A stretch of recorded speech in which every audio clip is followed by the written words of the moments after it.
Doctors, when did you realize your hospital was hiding something dark? Mrs. Irwin grabbed my arm, complaining about a horrible smell in her room for 3 days straight. Dr. Fowler, please. The smell is getting worse. It's like something died in here. I patted her hand gently and assured her maintenance had checked the vents twice already. Mrs. Irwin had mild dementia, and the nurses had already moved her to a different room once, but she insisted the smell followed her. Over the next few days, her complaints intensified. She refused to eat, saying the smell made her nauseous. She barely slept and kept asking to be moved. The nursing staff was getting frustrated because we had limited beds and couldn't keep accommodating what seemed like paranoid delusions. On day 5, Mrs. Irwin became more agitated. She started refusing to stay in her room at all and would wheel herself to the nurses' station. Other patients began complaining that she was disrupting their rest with her frequent outbursts. "There's something under my bed," she insisted when I tried to coax her back to her room. I actually got down on my hands and knees to look under her bed just to calm her down. There was nothing but dust bunnies and a forgotten pen. I helped her back into bed and increased her anxiety medication. The next morning, Mrs. Irwin's daughter arrived for a visit and immediately complained about an odor. This caught my attention because visitors usually noticed hospital smells more than staff. I called maintenance again, and they promised to do a deep clean of the room, but Mrs. Irwin refused to wait. She packed her belongings into a plastic bag and announced she was leaving against medical advice. She kept saying something terrible had happened in that room, and she could feel it. "Mom, you need to finish your recovery here. Your surgery site could get infected. I'd rather die at home than spend another night with that smell." Security was called when Mrs. Irwin tried to leave through the emergency exit. It became a whole scene with her screaming about dead bodies while other patients and visitors watched in alarm. We had to sedate her, which made me feel terrible, but she was becoming a danger to herself. That evening I decided to spend some time in room 304 myself. Maybe if I sat there long enough, I'd notice whatever was bothering Mrs. Irwin. I did paperwork in her room for an hour, but detected nothing unusual. The same antiseptic hospital smell we all knew. 3 days later, Mrs. Irwin's daughter called to say her mother had passed away at home. She'd never recovered from the trauma of her hospital stay and kept talking about the smell until the end. I felt guilty, wondering if we'd missed something medical that could have saved her. Room 304 stayed empty for a week, which was unusual given our typical capacity. Nurses whispered that it felt wrong somehow. Even rational medical professionals can develop superstitions, and Mrs. Irwin's behavior had unsettled everyone. Eventually, a new patient was assigned to the room, but he requested a transfer after one night. "There's a weird smell," he said, like something crawled into the walls and died. This time I took it seriously. I called maintenance and insisted on a thorough investigation. They checked everything from the HVAC system to the plumbing. They even brought in a specialized team to look for mold or dead animals in the walls. Nothing turned up, but the smell complaints continued. 2 weeks after Mrs. Irwin's death, a water pipe burst in the room below 304. Maintenance had to remove several floor tiles to access the damaged pipe. That's when they called the police. Under the tiles directly beneath where Mrs. Irwin's bed had been, they found a sealed plastic bag. Inside was a human hand. The police sealed off the entire ward as a crime scene. They brought in forensic teams. The hand had been deliberately placed there and sealed to slow decomposition, but not enough to prevent the smell from seeping through. Investigators questioned all the staff about who had access to that room. They pulled employment records going back years. The hand was sent for DNA testing. The hospital administrators were in full damage control mode, worried about lawsuits and publicity. I couldn't stop thinking about Mrs. Irwin. She'd been right all along, and we'd dismissed her as delusional. The guilt was overwhelming, especially when her daughter called, asking if her mother's death was connected to what they'd found. The DNA results came back, but raised more questions than answers. The hand belonged to a nurse who'd worked on our floor 5 years ago. The problem was, she was very much alive, and still had both hands. She'd moved to another state, and was shocked when police contacted her. Someone had used tissue samples to create a convincing fake. "Who would do something like this?" Nurse Maya asked during our staff meeting. The detective leading the investigation had a theory, but needed more evidence. He mentioned that Mrs. Irwin had been a nurse herself 40 years ago at this very hospital. She'd worked this exact floor when it was the psychiatric ward. The placement might not have been random at all. "We're looking into cold cases from her time here," the detective said. "Someone wanted her specifically to find this. The question is why." Requested Reds is on Spotify now. Check out link in the description or comments. Detective Barnett leaned forward and tapped the folder on the table. Whoever did this knew exactly which room she'd be assigned to. He pulled out a chart showing bed assignments from the past month. They knew her surgery date, her recovery timeline, everything. My stomach twisted as I stared at the papers. The precision of this whole thing makes my skin crawl. The door suddenly burst open, and Sloane Rosen from Risk Management rushed in. "Stop this discussion immediately." She looked around the room with panic in her eyes. "Everything needs to go through legal channels from now on." She pointed at each of us. "The hospital could face massive liability if we don't handle this properly."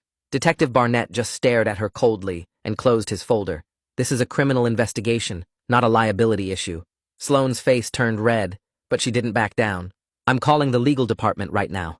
She stormed out and slammed the door behind her. That evening I went straight home and dug through my desk for Mrs. Irwin's file. I spread out every incident report I'd written across my kitchen table. Each note I'd written felt like a punch to the gut. Patient continues to complain about non-existent odor. Increased anxiety medication per standard protocol. Patient exhibiting signs of paranoid delusion. I should have listened to her.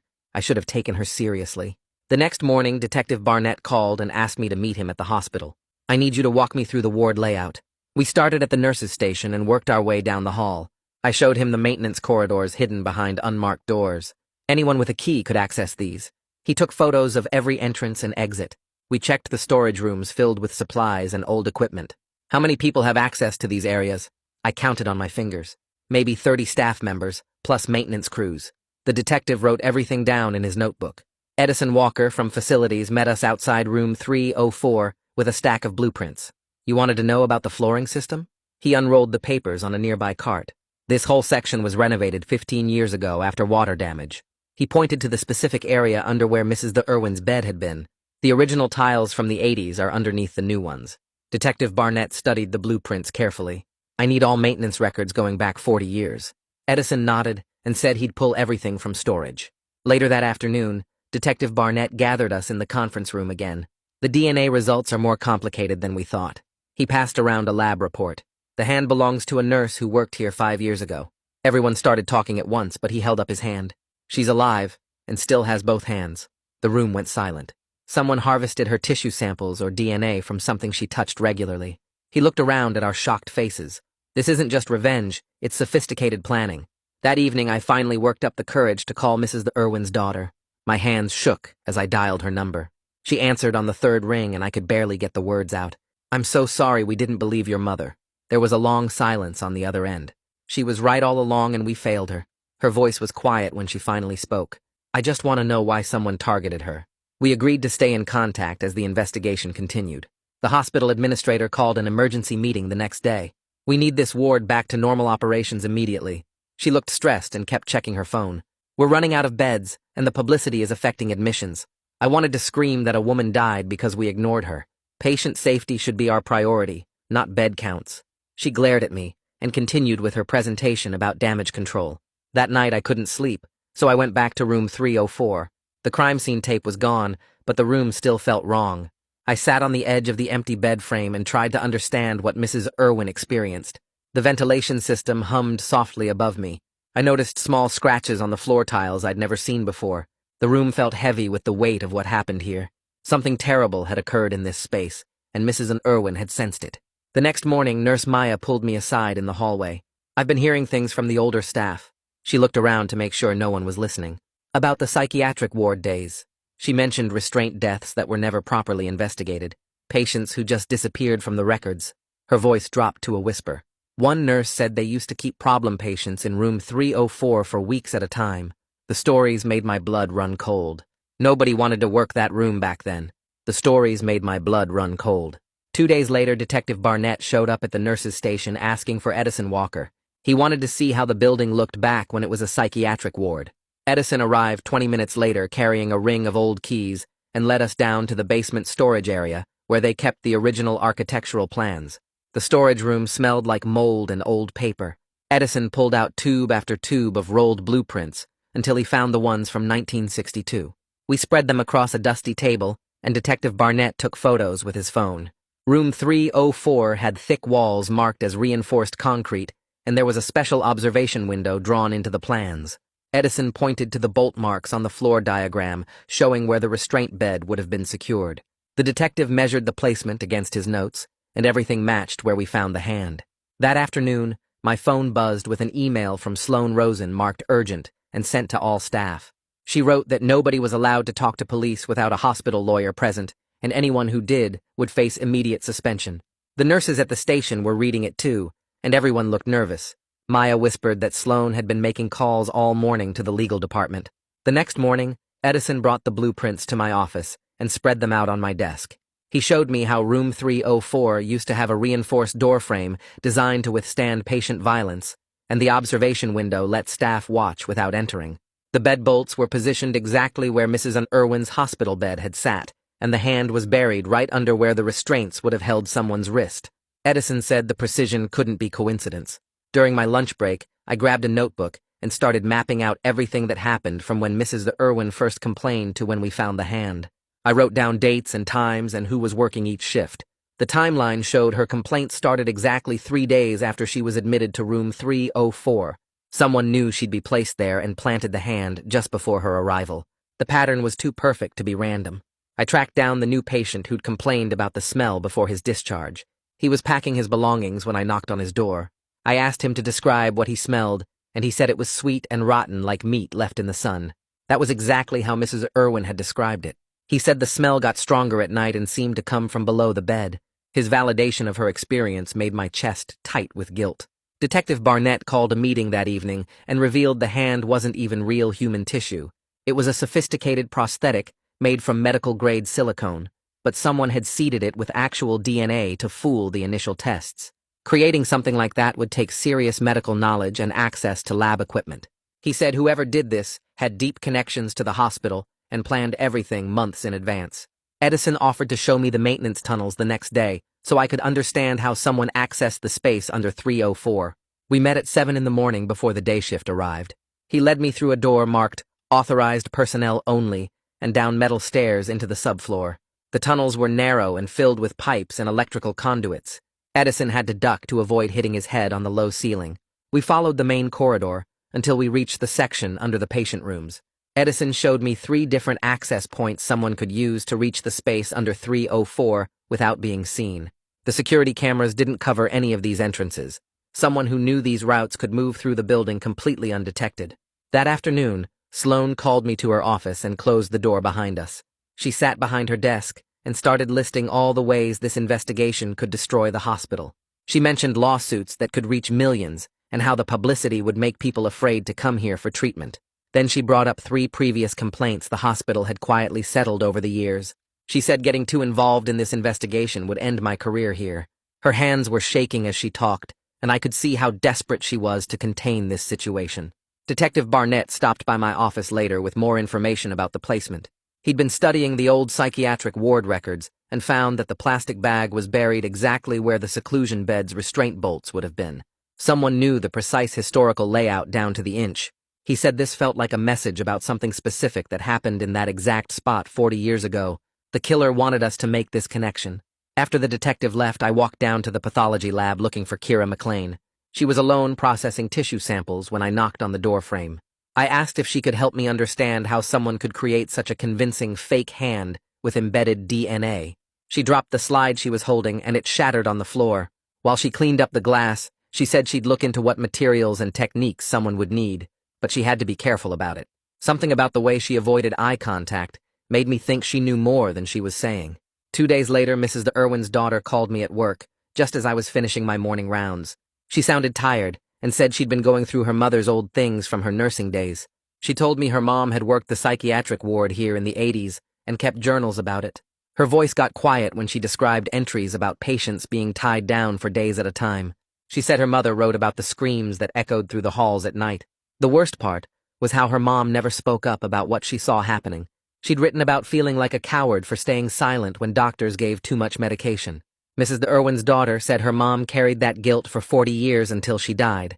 After hanging up, I walked straight to medical records and filled out a formal request for all incident logs from room 304. The clerk behind the desk looked confused when I asked for records going back to when it was a seclusion room.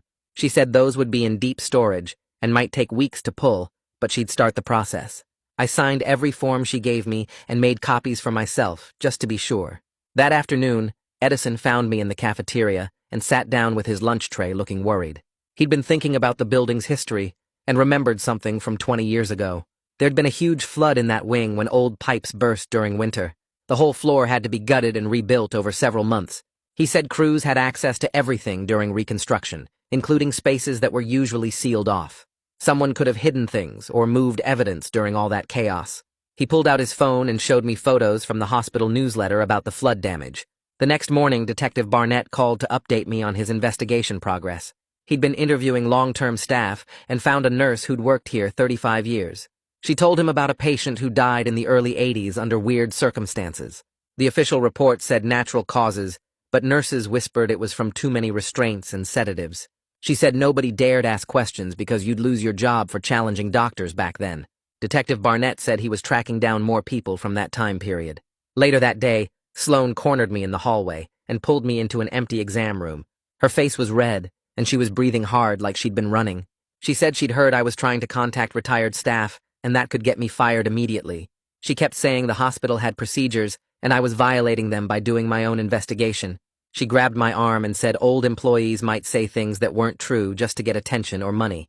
I could tell she was scared about what they might reveal from the past.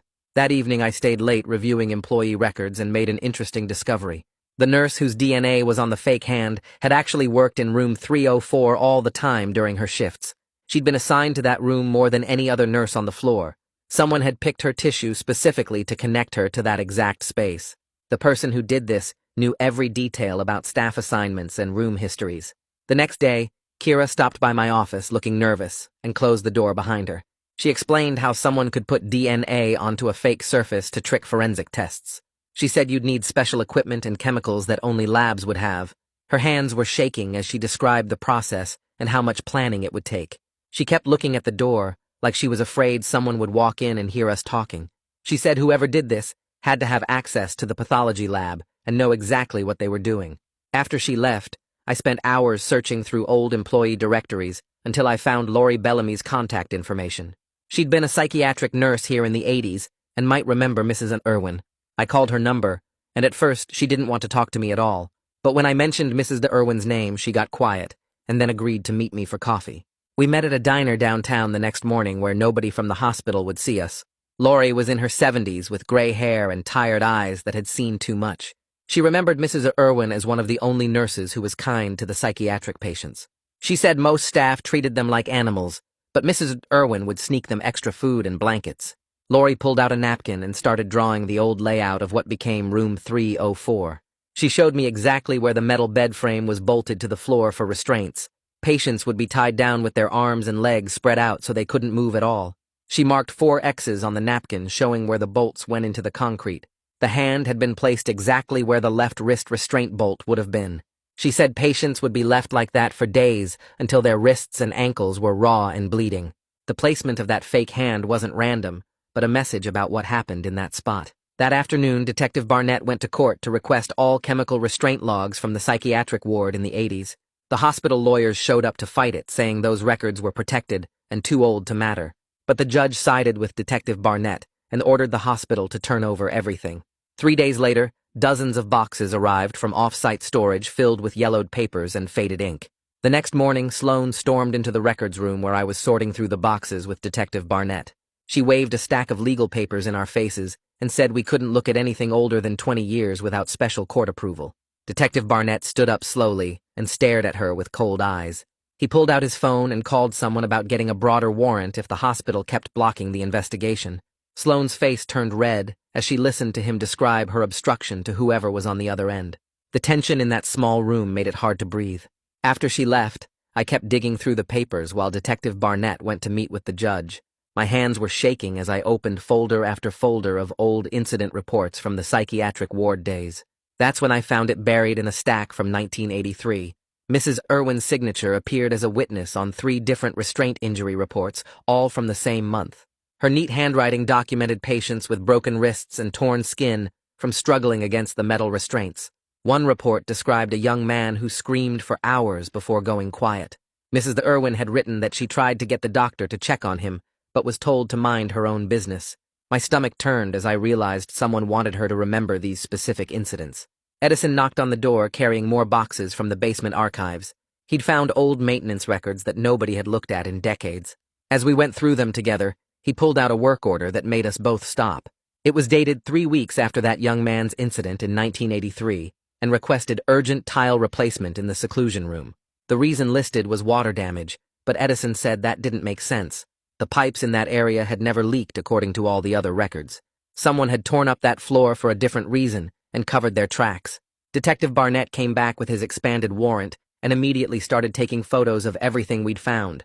He pointed out something I hadn't noticed about the timing of the planted hand. The smell had been perfectly calibrated to be strong enough for Mrs. Irwin to notice, but not so bad that maintenance would tear up the floor right away. Whoever did this wanted her to suffer for days with that smell, knowing something was wrong, but being unable to prove it. The cruelty of it made me feel sick. During my lunch break, I found myself sitting with one of the older nurses who'd worked here for 20 years. I told her I was thinking about leaving medicine because I couldn't trust myself anymore after what happened with Mrs. Irwin. She grabbed my hand and said, making mistakes was how doctors learned to be better, but the guilt was eating me alive, and I couldn't shake the feeling that I'd killed Mrs. Irwin by not believing her. Later that afternoon, Mrs. Irwin's daughter called and asked if she could bring me something. She arrived an hour later with a cardboard box full of her mother's old nursing things. Inside were shift calendars and handwritten notes from the 80s, along with photos of the staff back then. One journal entry from 1983 made me stop breathing for a moment. Mrs. Irwin had written about a young patient who begged not to be restrained again right before he died. She described his voice as desperate, and how she'd never forgotten the sound of his crying. The entry was dated the same week as those injury reports I'd found. I spent the rest of the day cross-referencing the dates and patient codes in the various records.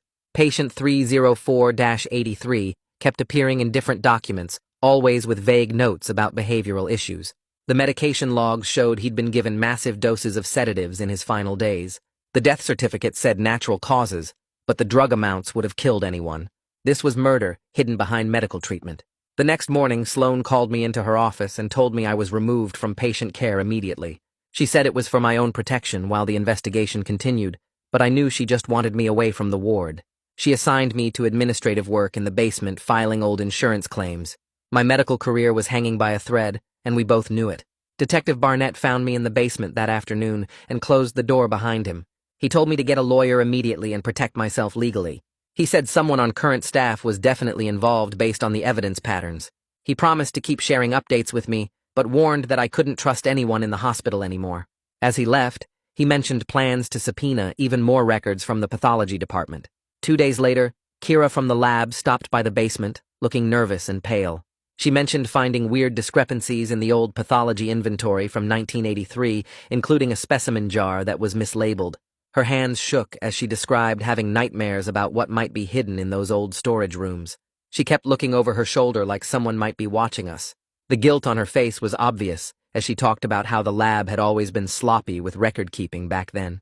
The next morning, I went straight to the security office and asked for badge access logs for the past 6 months. The guard behind the desk looked confused, but pulled up the records on his computer. I wanted to see who could get into the maintenance areas under the ward. The list was shorter than I expected, with only 12 names showing regular access. Most were maintenance workers, but 3 names stood out as long-term employees who'd been here over 20 years. Edison Walker was on the list, along with 2 other supervisors who'd worked here since the 80s. Someone with that kind of knowledge about the building would know exactly where to hide things and when to plant them.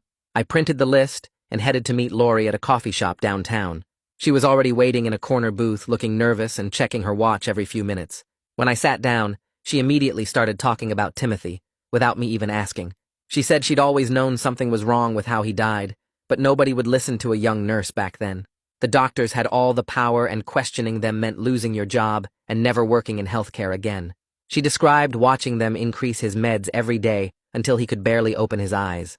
The restraints left marks on his wrists that got infected, but they just covered them with bandages and kept him tied down. She said the culture of silence was so strong that nurses would pretend not to see things just to keep their jobs. The same system that let them kill Timothy was the one that dismissed Mrs. Irwin 40 years later.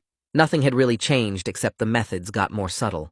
Detective Barnett called while I was driving back to the hospital and told me he'd found something weird about the security system. The new electronic badges were supposed to be foolproof, but there was a gap in coverage.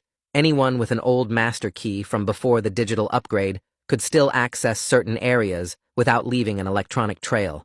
He'd checked the records and found that several veteran employees had never turned in their old keys when the system changed. The hospital just assumed everyone would use the new badges and forgot about the physical locks that still worked. This explained how someone could get to the subfloor without showing up on any logs. I sat in my car in the parking garage thinking about the DNA on that fake hand. It hit me that the hospital kept old employee health screening samples in the pathology archive for research purposes. Anyone with access to those files could harvest genetic material from dozens of former staff members.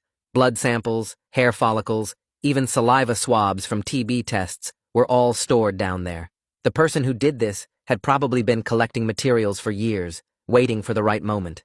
Edison found me in the basement filing room that afternoon and closed the door behind him. He'd been mapping the building's service areas and discovered something nobody else knew about.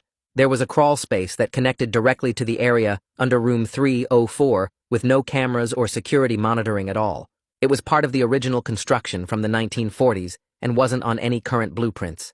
Someone who knew about that passage could move through the building like a ghost, planting evidence wherever they wanted. The entrance was hidden behind a utility panel that looked sealed but actually opened with the right tool. Detective Barnett got his warrant approved faster than expected and arrived with a team to search the pathology archive. The judge had agreed that something systematic was going on that required full investigation. Box after box of preserved samples came out of storage, some dating back 50 years. Old specimen jars with faded labels, tissue samples in formaldehyde, and forgotten evidence from cases nobody remembered anymore. The forensic team set up a processing area in an empty conference room and started cataloging everything. I went down to help organize the materials and found Kira already there. She'd been crying, and her eyes were red and puffy. She kept staring at specific shelves like she knew exactly what was hidden there. When I asked if she was okay, she just shook her head and whispered something about making things right. Her hands were shaking as she pointed out which boxes contained samples from the 80s.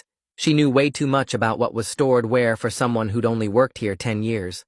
Sloane pulled me into her office later that day and locked the door. She looked exhausted and defeated as she sat down across from me.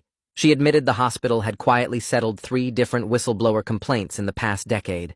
All of them involved staff members who'd questioned patient care standards or reported suspicious deaths.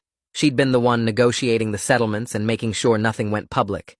Each time she convinced herself she was protecting the hospital's reputation, but really, she was just enabling more cover-ups. The same culture that killed Timothy and dismissed Mrs. Irwin was still alive, because people like her kept protecting it. She handed me a folder with copies of the settlement agreements, finally ready to stop hiding the truth. Detective Barnett's team found what they were looking for in a box labeled for disposal, but never actually thrown away. The specimen jar had been mislabeled as educational materials, but inside was tissue preserved from patient 304-83. The DNA testing confirmed it was from Timothy, the young man who died in that room in 1983. Someone had kept pieces of him all these years like a trophy, or evidence of what happened. Mrs. Irwin had been right to feel something dark in that room because a murder victim's remains were literally stored beneath the hospital. I found Kira in the break room that evening and sat down across from her. The guilt on her face was obvious now that I knew what to look for. I told her I knew she was involved somehow and that it was time to tell the truth. She broke down completely, sobbing so hard she could barely breathe. Between gasps, she admitted she'd known about Timothy's preserved tissue for years.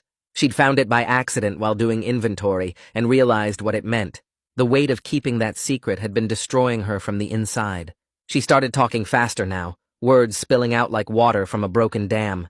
She told me how she'd found Timothy's tissue samples 5 years ago while doing routine inventory in the old storage area. The jar was mislabeled, but she recognized the patient code from cross-referencing old records.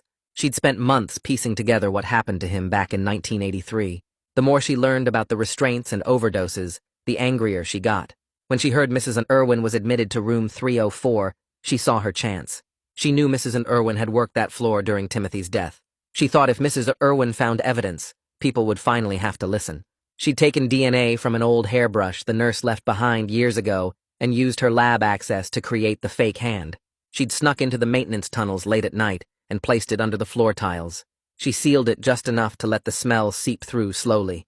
She never thought Mrs. Irwin would die from the stress. She just wanted someone to investigate Timothy's murder after 40 years of silence. Her whole body shook as she confessed everything. Detective Barnett arrived within an hour after I called him. He listened to Kira repeat her confession while recording everything on his phone. He didn't interrupt or judge, just let her talk until she ran out of words. When she finished, he set down a cooperation agreement he'd already prepared. He said if she told them everything about the cover-up and who else knew, the prosecutor would recommend reduced charges. She signed immediately without even reading it, desperate to make things right somehow. The investigation shifted completely after that. Instead of hunting for a mysterious perpetrator, they were now exposing an entire system of cover-ups. Barnett's team started pulling records from dozens of suspicious deaths during the psychiatric ward era. Sloan called an emergency meeting that afternoon. She looked defeated as she stood at the conference table. She said the hospital needed to get ahead of this before it destroyed them completely. She'd been up all night with the legal team, and they all agreed that transparency was their only option now. The cover-up had become more dangerous than admitting the truth. She handed out packets outlining a new cooperation strategy with investigators. Even someone like her had limits to what she'd protect. The hospital would open all records from the psychiatric ward era and assist with the investigation. They'd also establish a fund for victims' families and implement new oversight systems. She looked sick saying it, but she knew they had no choice anymore. I stepped out to call Mrs. Irwin's daughter before the news went public. My hands shook as I dialed her number. When she answered, I told her we'd discovered what really happened in that room. I explained about Timothy's murder in 1983 and how someone had planted evidence to expose it. I told her that her mother had been right all along about sensing something evil there. She started crying hard on the phone. She said her mom died knowing something terrible had happened, but no one believed her. We stayed on the phone for 20 minutes, sharing our grief over failing Mrs. Irwin. She thanked me for finally listening, even though it was too late. The next morning, the hospital held a press conference in the main auditorium. The administrator stood at the podium reading from prepared notes while reporters packed the room. She acknowledged systematic failures during the psychiatric ward era that led to patient deaths. She announced a complete review of all cold cases from that time period. Her voice cracked as she apologized to the families affected by decades of institutional silence. She looked genuinely sick, having to admit these failures publicly. Reporters shouted questions, but she stuck to her script. The hospital would cooperate fully with law enforcement and provide resources for a thorough investigation. They were also establishing new oversight committees to prevent future tragedies. Detective Barnett took the podium next to announce the formal murder investigation into Timothy's death from 1983. He explained that while most people involved were now deceased or elderly, justice still mattered. His team would pursue every lead and hold anyone still alive accountable for their roles. The truth needed to come out even after 40 years. The crowd erupted with more questions, but he kept his answers brief and professional. 2 days later, Kira was formally charged with evidence tampering and interfering with human remains. The judge released her on bail after she agreed to testify about everything she knew. She stood in the courtroom accepting responsibility, while also exposing the broader conspiracy. Her lawyer explained how she'd acted out of desperation to reveal a murder that everyone else had ignored. Some people in the gallery actually nodded with understanding. Her courage in confessing earned her some respect despite her crimes. The hospital called me into a disciplinary meeting that week. They gave me a formal reprimand for overstepping boundaries during the investigation. But in the same meeting, they asked me to join their new patient safety committee. They said they needed someone who'd learned the hard way about listening to patients. My career survived, but it was completely transformed. I'd never practice medicine the same way again. The hospital's legal team started settlement negotiations with both Mrs. Irwin's daughter and Timothy's surviving sister. They offered financial compensation, along with a formal apology program. The lawyers worked out details over several weeks of intense meetings. The institution finally acknowledged its deadly failures after decades of denial. Money couldn't bring back the dead, but the acknowledgement mattered to the families. Our new safety committee met every week to implement sweeping changes. We created policies requiring immediate investigation of any patient complaint, regardless of mental status. We installed new locks and monitoring systems for all subfloor access points. We mandated that any unusual odor reports be escalated to facilities management within 2 hours. Every change we made traced back to Mrs. Irwin's suffering and death. 3 weeks later, Lori sat in the prosecutor's office signing page after page of her sworn statement about the psychiatric ward. Her hands shook slightly as she described the leather restraints they used to strap patients down for days at a time. She detailed how supervisors ordered extra sedatives when patients screamed too loud and disturbed the other wards. The prosecutor recorded everything while taking notes about specific incidents she remembered from 1983. Lori kept wiping tears from her eyes as she talked about patients who died during her shifts and how the death certificates always listed natural causes. She named the supervisor who ordered Timothy's final dose of sedatives and described finding his body still strapped to the bed the next morning. The prosecutor showed her old medication logs, and she confirmed the handwriting belonged to various staff members from that era. After 4 hours of testimony, She finally finished, and the prosecutor thanked her for her courage in coming forward. Lori stood up, looking somehow lighter than when she'd arrived, and told them she should have spoken up 40 years ago. The following month, contractors finished renovating room 304 and removed all traces of its dark history. I walked into the bright medical room carrying 2 small bouquets of flowers I'd bought from the gift shop downstairs. The walls were freshly painted white, and new equipment lined the counters where the old restraint anchors used to be. I placed 1 bouquet on the windowsill for Mrs. Irwin and whispered an apology for not believing her when she needed me most. The second bouquet went on the bedside table for Timothy, acknowledging the young man who died in this exact spot 40 years ago. The room felt different now, cleaner somehow, like opening windows after a long winter. I stayed there for 20 minutes just standing quietly and thinking about all the suffering these walls had witnessed. 2 days later, the lead prosecutor called to update me on their investigation into Timothy's death. They'd tracked down the supervisor Lori had named, a 90-year-old man now living in a memory care facility with advanced dementia.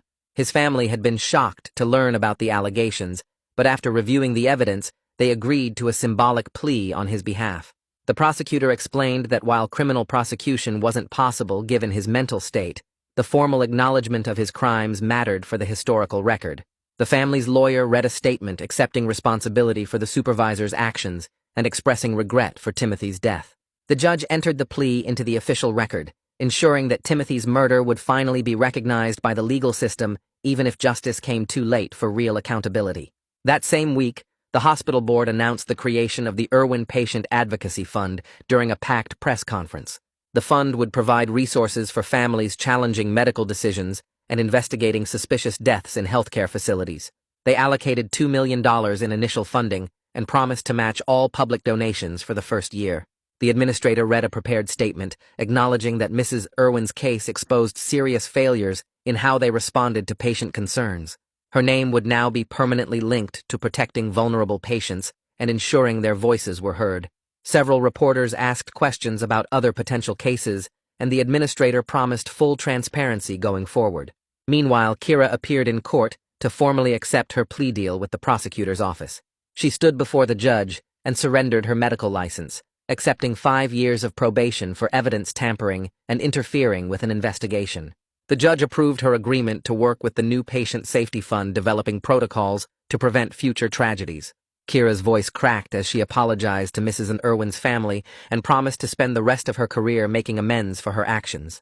The prosecutor noted that her early cooperation and genuine remorse had influenced their decision to avoid jail time. After the hearing, Kira immediately started working with the fund to create new training materials about recognizing and reporting suspicious deaths. 6 months after everything came to light, I met Mrs. Irwin's daughter at the new memorial plaque the hospital installed in their garden. The bronze plaque listed both Mrs. Irwin and Timothy's names, along with a dedication to all patients whose voices went unheard. Mrs. Irwin's daughter touched the plaque gently, while I explained all the changes her mother's suffering had inspired throughout the hospital system. I told her about the new protocols, the advocacy fund, and the mandatory training for all staff about taking patient complaints seriously. She listened quietly, then turned to me with tears in her eyes and said her mother would want healing more than revenge. We stood together in the garden for a long time, both of us processing our grief and finding some small comfort in knowing the truth had finally come out. Over the next year, our entire ward culture transformed as new policies took effect throughout the hospital. Staff meetings now started with reviewing every patient complaint from the previous week, no matter how minor they seemed. We implemented a rapid response system where any unusual odor report triggered immediate investigation within 2 hours. Nurses received training on documenting patient concerns without judgment and escalating them through proper channels. The old attitude of dismissing difficult patients as problematic slowly gave way to seeing their distress as valuable information. Trust between staff and patients began rebuilding through hundreds of small actions, proving we'd truly changed. Even now, 3 years later, I still wake up some nights thinking about Mrs. Irwin grabbing my arm and begging me to believe her. The guilt will never fully leave me, but I've learned to channel it into purposeful action. Every week, I teach rounds to medical residents and share Mrs. Irwin's story as a warning about the dangers of dismissing patients. I tell them that our medical degrees don't make us infallible, and that sometimes the patient with dementia sees more clearly than the doctor with decades of experience. Her ghost walks with me through the hospital halls, a constant reminder that listening saves lives while dismissal can kill. And that's a wrap on today's video. I love sharing these moments with you all so much. Hit subscribe, and let's keep the good energy flowing.